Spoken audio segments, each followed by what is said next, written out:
Bagaimana membuat Indonesia great again?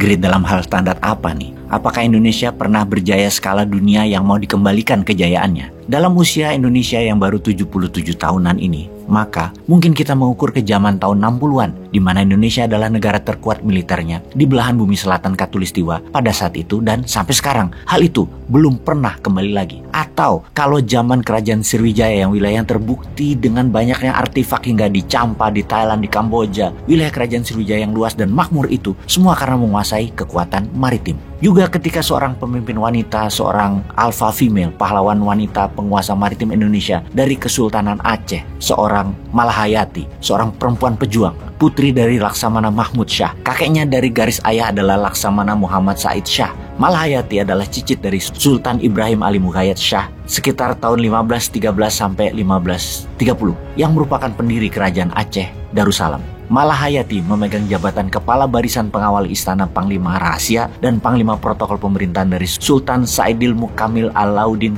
Riayat Shah IV. Kepahlawanan Malahayati yang memimpin 200 pasukan Inong Bale atau janda pahlawan yang telah syahid berperang melawan kapal-kapal dan benteng-benteng Belanda pada tanggal 11 September 1599 berhasil membunuh Cornelis de Houtman dalam pertempuran duel 1 lawan 1 di geladak kapal. Dia mendapat gelar Laksamana untuk keberaniannya ini, sehingga ia di kemudian hari lebih dikenal dengan nama Laksamana Malahayati. Kepahlawanan dan penguasaan maritim di masa lalu membuat kemakmuran bagi Aceh. Cerita Raja Laut dan nenek moyangku seorang pelaut adalah nyata bagi Indonesia. Menguasai laut adalah menguasai ekonomi dan itu terbukti hingga saat ini. Oke, kita kembali ke pertanyaan di awal, bagaimana membuat Indonesia great again? Adalah kita kembali besar makmur seperti zaman Sriwijaya, seperti zaman Aceh Darussalam, seperti zaman Majapahit dan seperti zaman tahun 60-an dari segi militer. Bagaimana caranya? Seperti sifat bayi belajar dari meniru. Jadi ada hal yang kita boleh tiru dari Tiongkok. Jauh sebelum Tiongkok sebesar sekarang,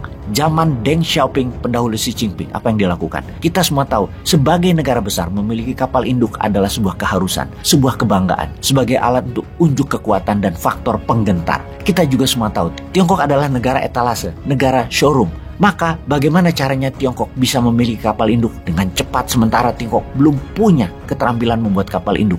Lalu apa yang dilakukan Tiongkok itu sangat pintar dan patut kita tiru. Tiru strateginya ya, bukan tiru maunya Tiongkok loh ya. Kita lihat apa yang Tiongkok lakukan. Ada peluang di awal tahun 90-an di mana Ukraina waktu itu memiliki kapal induk yang terbengkalai rongsok walau masih bisa ngapung.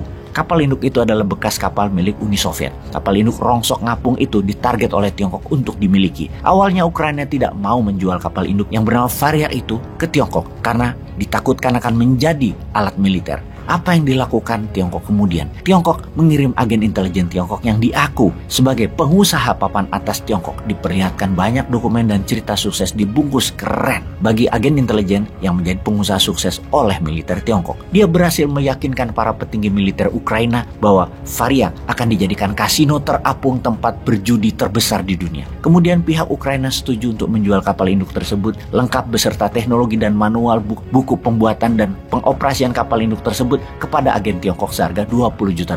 Kemudian Varia mulai diperbaiki dan dijadikan kembali jati diri aslinya sebagai freight carrier, kapal induk pengangkut pesawat dan pasukan yang di kemudian hari dinamakan Liaoning. Jadi bagaimana Indonesia juga bisa melakukan seperti Tiongkok lakukan supaya Indonesia great again?